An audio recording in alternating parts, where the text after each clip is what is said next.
Private jet demand is booming, so much so that companies can't make them fast enough.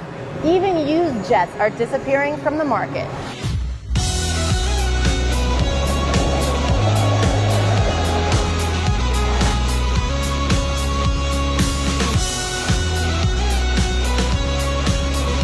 We're here at the Dubai Air Show, where some of the newest and most advanced aircraft are on display for customers and governments from around the world. This executive jet has a flight time of 16 hours, meaning you can fly from Dubai to Hawaii without having to refuel. The pandemic has converted a lot of travelers to private flying, many for the first time.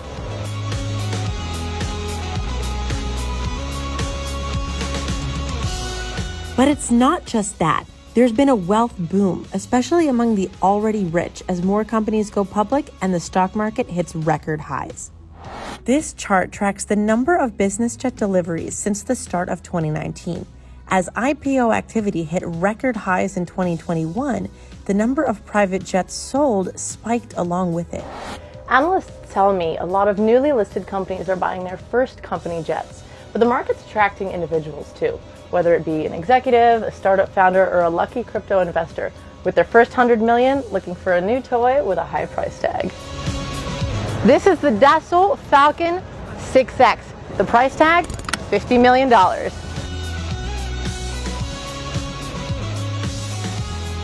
In the US, business jet takeoffs and landings are up 40% year on year and are at their highest point since before the 2008 financial crisis, partly driven by the pandemic as big companies expanded private jet privileges for their top executives. The demand for private air travel has grown so much, along with the global supply chain crunch, that some customers are turning to the used jet market. And even then, the supply of secondhand private jets is near record lows too. If you look at today compared to 2019, the market has almost exploded. I mean, 16% higher in the US, 25% higher in Europe. I mean, things are really tight in the used business jet aircraft inventories. I mean, the lowest we've seen in years. And yet, prices are 20 to 30% higher. So it's a really hot market right now. This is Embraer's flagship freighter 600, with a price tag of about $24.5 million, subject to options. Let's take a look inside.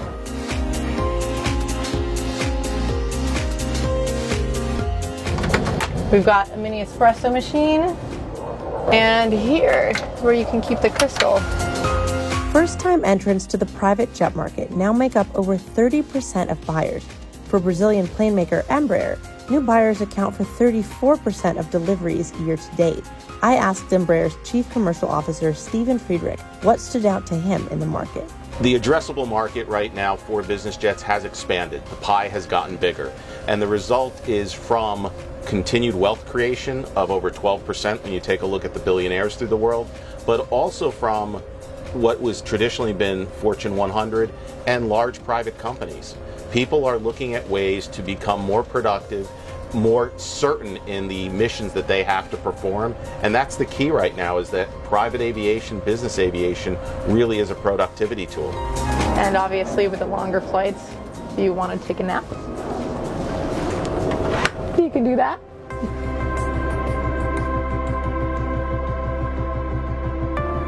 Next up is the Bombardier Global 7500, VistaJet's newest business jet.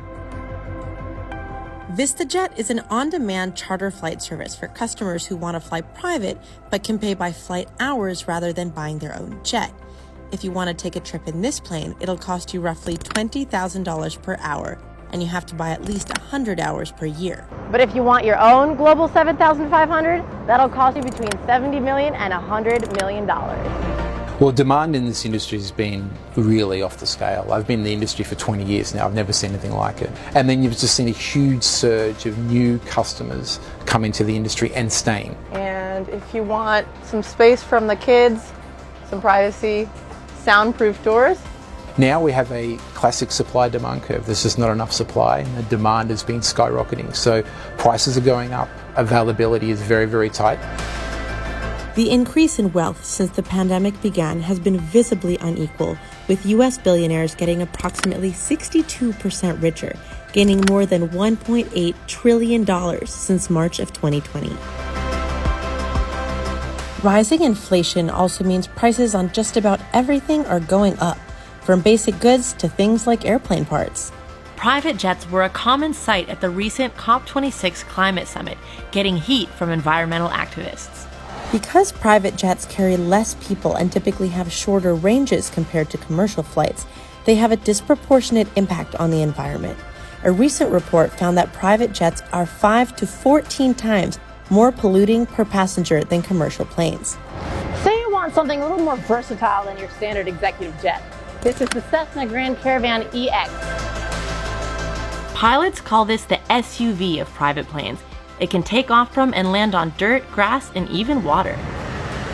And because it's a turboprop, it actually has greater fuel efficiency for the distances that it travels. More carriers are starting to use sustainable aviation fuel, or SAF, which generates 80% less carbon emissions than fossil fuels. But there are challenges to this too. Those are expensive and hard to get, although right now there's over 20 locations globally where you can get sustainable aviation fuels.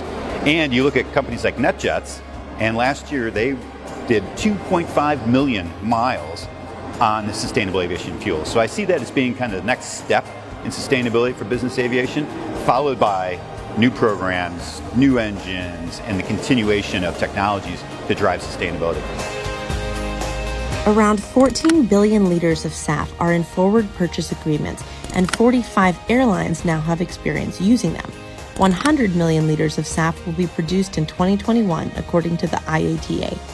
Embraer says it's using SAF, among other technologies, to meet its goal of being carbon neutral by 2040. What we found is we knew it was good for business to make sure that we had a sustainable product. It's not just the right thing to do, it's also good for business. It's the right thing to do for the company. So will jet manufacturers ramp up production to meet the demand? Industry forecasts say no, in part because of supply chain issues, but also because of the uncertainty about the future of the market.